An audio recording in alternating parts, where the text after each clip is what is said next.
reaction niyo tungkol po doon sa sinabi ni Trillanes? Kasi po, sa paglantad ng 18 na ex-marine kahapon, ay kasama po kayo doon sa binabanggit niya na kakasuhan po niya.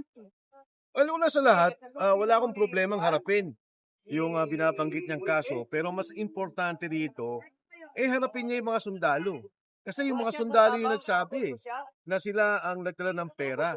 At katunayan, bago pa man lumabas, sila mismo gusto lang makaharap at magsalita tungkol dito sa isyong to. Napakaganda nito dahil malalaman natin ang katotohanan.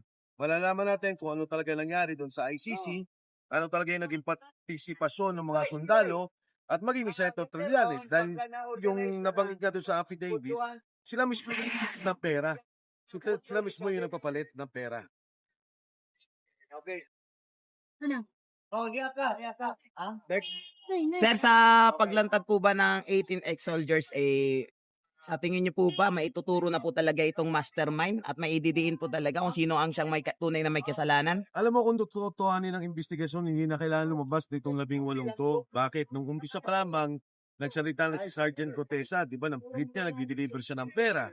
Matapos noon lumabas si Saldico. Sunod-sunod na video ang sinabi ni Saldico na ito yung mga pangyayari. Matapos noon, lumabas naman si Yusek Bernardo. Nagsalita si Senator Ping sa Senado. Ang sabi niya, yung 25 billion na sinasabi ni Saldico hindi daw totoo dahil 8 billion, ito daw ay binigay ni Yusek Bernardo kay Adrian Bersamin, kay Yusek Raigib Olaybar. Kaya kung titingnan mo, noon pa, madudugtong-dugtong mo na Alam mo na yung kwento, pero ang problema natin, huminto ang investigasyon. Tuwing tinatamaan si Senator Martin Romualdez, tuwing tinatamaan ng Pangulong Bongbong Marcos, huminto yung investigasyon. Ngayon, lumabas na naman yung 18 sundalo na sinasabi nila. Nag-deliver kami sa Aguado, nag-deliver kami sa iba't ibang bahay sa may Forbes Park, sa 41 Forbes Park, nag-deliver kami sa Ilocos. Kaya napakalinaw na Hindi ito kwentong kutsero, kundi personal na mga tao na na-involve. Magmula kay Gotesa, siya dang nag-deliver ng pera. Kay Saldico, siya kausap, siya gumawa ng budget, siya nag-deliver ng pera. Hanggang kay Yusek Bernardo, kinuha niya yung pera, sinabihan daw siya, nilagay sa armored van, 8 bilyon kay Raigib Olaybar at saka kay Yusek Adrian Samin. Saan kaya patungo itong lahat ng ito? Yung paglabas ng 18 na na mga Marinso na ito. Saan kaya patutungo ito? Inaasahan natin na magkakaroon ng investigasyon. May mga kausap na ako sa Kongreso. Nakita ko na rin yung ipinail ni Senator Amy Marcos na magkaroon ng investigasyon dito. So, dire-diretso pa itong tingin ko lalabas. Kailangan talaga imbestigahan. Yun naman ang gusto ng taong bayan magkaroon ng transparency. Magkaroon ng investigasyon, malaman kung anong totoo. Maging yung impeachment, di ba? Sabi natin, nag-file tayo para malaman natin ang katotohanan at mismo kang Pangulong Marcos sumagot.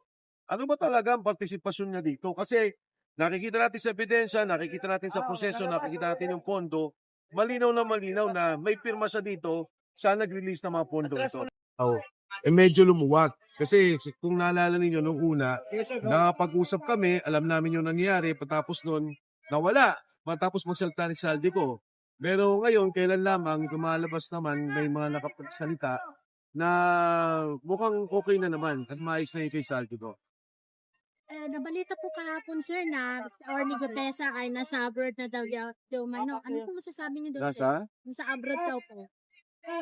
Wala naman. Wala akong nakuhang ganung Wala akong nakuhang ganung. Founder naman po ng DRS. Sige po, thank you. Thank you. Magiging